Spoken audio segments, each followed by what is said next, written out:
Welcome to the Operaverse. This Operaverse is Daniel Hagen's fantasy impromptu, an operaverse titled The Messiah.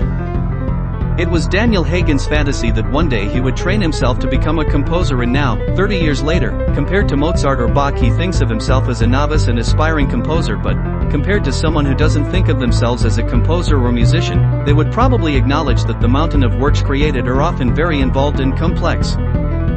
It's impromptu because Daniel is making it up as they go along when they improvise, but also when they compose, because if you don't make it up it isn't created and then won't exist.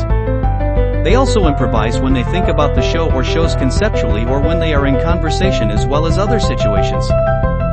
You don't have to, but you should think about making your own operaverse.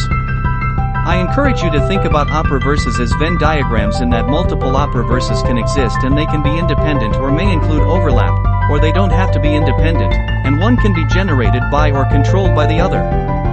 An operation is another name for a business. So, you may want to take a break from thinking about operaverses as creative venues and for a moment think about them as businesses.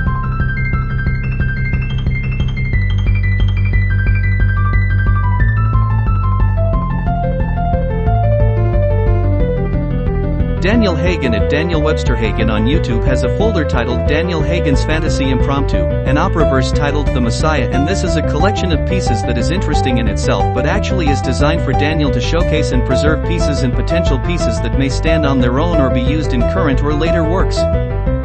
It contains pieces of operas and operas currently. As such, it is reasonable and probably important in understanding the work and concept that it is made clear that it should be seen as a collection of works that are not necessarily connected, related, or unified. The word portfolio would make sense to use if you wanted to reduce the somewhat intentional ambiguity created by the title. Although the concept of portfolio is exactly as it is intended, it is also referring to the concept that I am referring to, an unofficial business concept that is not yet a legal entity, and also referring simply to the concept of Daniel using his imagination and performing.